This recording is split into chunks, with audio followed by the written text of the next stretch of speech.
খুন ১ দশক পার হয়ে গেছে, অথচ বিচার মেলেনি। আজকের এই বিশ্লেষণে আমরা এমন একটা ঘটনা নিয়ে কথা বলতে যাচ্ছি যা পুরো দেশকে নাড়িয়ে দিয়েছিল। ২০১২ সালের সেই মর্মান্তিক হত্যা, সাংবাদিক দম্পতি সাগর সরোয়ার আর মেহেরুন রুনিকে তাদের নিজেদের বাসাতেই খুন হতে হয়েছিল। আজ ১১ বছর কেটে গেছে, কিন্তু উত্তর কি মিলেছে? না। এই দীর্ঘ ১ দশকের বিচারহীনতা, একটা পরিবারের অন্তহীন অপেক্ষা আর আমাদের তদন্তকারী সংস্থাগুলোর ভূমিকা, চলুন আজকে সবকিছু একটু মিলিয়ে দেখার চেষ্টা করি। ঘটনার একেবারে শুরুতে ফিরে যাই ২০১২ সালের ফেব্রুয়ারিতে। এই জোড়া খুনের ঠিক পরপরই কিন্তু একটা বেশ বড় প্রতিশ্রুতি দেয়া হয়েছিল। তৎকালীন স্বরাষ্ট্রমন্ত্রী সাহারা খাতুন খুব জোর গলায় বলেছিলেন, মাত্র ৪৮ ঘণ্টার মধ্যেই খুনিদের ধরা হবে। ভাবুন একবার, ৪৮ ঘণ্টা। সে সময় এই তাৎক্ষণিক আর জোরালো রাজনৈতিক প্রতিশ্রুতি নিহতদের পরিবার থেকে শুরু করে পুরো দেশবাসীকেই কিন্তু একটা বিশাল ভরসা দিয়েছিল। কিন্তু আজ, এতগুলো বছর পর, বাস্তবতা আসলে কি? একদিকে ছিল সেই ৪৮ ঘণ্টার বিশাল প্রতিশ্রুতি, আর অন্যদিকে চোখের পলকে ১১টা বছর পেরিয়ে গেল। এই দুইয়ের মাঝখানের যে আকাশপাতাল তফাত, এটাই আজকের আলোচনার সবচেয়ে বড় ট্র্যাজেডি। ৪৮ ঘণ্টার সেই আশ্বাস কিভাবে ১ দশকেরও বেশি সময়ের চরম হতাশায় রূপ নিল, সেটাই এখন সবচেয়ে বড় প্রশ্ন। এবার একটা সংখ্যা বলি, ৯৫। এমনি দেখলে মনে হবে এটা তো স্রেফ একটা সংখ্যা, কিন্তু এই মামলার ক্ষেত্রে এই সংখ্যাটা আক্ষরিক অর্থেই একটা ভয়াবহ স্থবিরতার প্রমাণ। তদন্তকারী কর্মকর্তারা আদালতে তদন্ত প্রতিবেদন জমা দেওয়ার ডেডলাইন ঠিক কতবার মিস করেছেন জানেন? পাক্কা ৯৫ বার। হ্যাঁ, ঠিকই শুনছেন। একবার বা দুবার নয়, ৯৫ বার তারা প্রতিবেদন জমা দেওয়ার জন্য নতুন করে সময় চেয়েছেন। আর এই ৯৫ বার ডেডলাইন পার হওয়াটাই আমাদের প্রাতিষ্ঠানিক স্থিরতার একটা বড় উদাহরণ। টাইমলাইনটা খেয়াল করলে বিষয়টা আরও পরিষ্কার হবে। ১১ ফেব্রুয়ারি ২০১২, ঘটনার কয়েক ঘণ্টার মধ্যেই মামলা চলে যায় শেরেবাংলা নগর থানা পুলিশের কাছে। মাত্র কয়েক দিনের মাথায় মামলার দায়িত্ব পায় পুলিশের গোয়েন্দা শাখা বা ডিবি। এরপর ১৮ এপ্রিল ২০১২, মানে কয়েক মাসের মধ্যেই তদন্তভার দেওয়া হয় র্যাবের কাছে। শুরুর দিকের এই দ্রুত হাতবদল কিন্তু বেশ আশা জাগিয়েছিল, কিন্তু এরপর শুধুই শূন্যতা। ১ দশকের বেশি সময় পর ২০২৩ সালের ৪ জানুয়ারিতে এসে দেখা গেল র্যাব আবারও রিপোর্ট জমা দিতে ব্যর্থ। শুরুর সেই গতির সাথে পরের ১১ বছরের এই নিষ্ক্রিয়তা মেলানোটা সত্যিই কঠিন। এখানে আসল পয়েন্টটা হচ্ছে একটা অন্তহীন চক্র। চক্রটা কেমন? প্রথমে আদালতের ডেডলাইন মিস করা, দ্বিতীয়ত আরও সময় চেয়ে আবেদন করা, তৃতীয়ত তদন্ত কর্মকর্তা পরিবর্তন করা, এবং গত ১১ বছর ধরে ঠিক এই একই কাজ বারবার করে যাওয়া। এখন যিনি দায়িত্বে আছেন, র্যাবের কর্মকর্তা খন্দকার মোহাম্মদ শফিকুল আলম, তিনি এই মামলার ৭ম তদন্ত কর্মকর্তা। ১৯০০ সাল থেকে তিনি দায়িত্বে আছেন, কিন্তু এই গোলকধাঁধা থেকে মামলাটি আজও বের হতে পারেনি। সন্দেহভাজন কারা ছিল এবং তদন্ত কিভাবে থমকে গেল, চলুন সেদিকে একটু নজর দিই। হত্যার পর মোট ৮ জন সন্দেহভাজনকে কিন্তু গ্রেপ্তার করা হয়েছিল। এদের মধ্যে বাড়ির ২ নিরাপত্তাকর্মী পলাশ আর এনায়েত, আর নিহত দম্পতির বন্ধু তানভীর রহমান খানও ছিলেন। এখন এদের অবস্থা কি?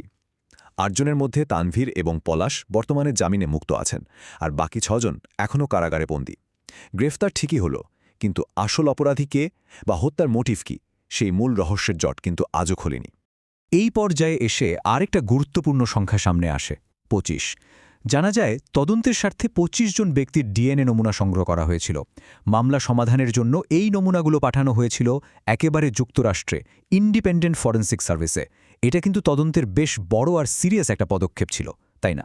কিন্তু মুশকিল হল, এত সব করেও সেই ডিএনএ পরীক্ষা থেকে কোনো সুনির্দিষ্ট ফলাফলই আসেনি। আর ঠিক এই কারণেই রুনির ভাই এবং মামলার বাদী নওশার আলম রোমান রীতিমতো ক্ষোভ প্রকাশ করেছেন। তিনি সাফ বলেছেন, এসব ডিএনএ টেস্ট আসলে সময় নষ্ট করার জন্য স্রেফ একটা আইওয়াশ বা লোক দেখানো কাজ। দীর্ঘ এতগুলো বছর পর ন্যায়বিচার পাওয়ার ক্ষেত্রে কর্তৃপক্ষের আন্তরিকতা নিয়ে পরিবার এখন গভীরভাবে সন্দিহান। রোমানের তো এমনও মনে হতে শুরু করেছে যে হয়তো এই হত্যার রহস্য উন্মোচন না করার পেছনে কোনো অদৃশ্য কারণ লুকিয়ে আছে। এবার প্রাতিষ্ঠানিক দিক থেকে সরে গিয়ে একটু মানবিক দিকটা দেখি। এই বিলম্ব একটা পরিবারের কতটা ক্ষতি করেছে। সময়ের যে একটা নির্মম রূপ আছে, সেটা মেঘের গল্প না জানলে বোঝা যাবে না।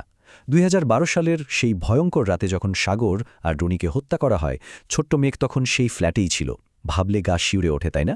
তখন তার বয়স ছিল মাত্র ৫ বছর। আজ সেই মেঘ ১৬ বছর বয়সী এক কিশোর। সে এখন বোঝে, সে এখন প্রশ্ন করতে শেখে। ফাইলের নিচে চাপা পড়া এই ১১টা বছর আসলে একটা শিশুর শৈশব থেকে কৈশোরে পৌঁছানোর সমান সময়।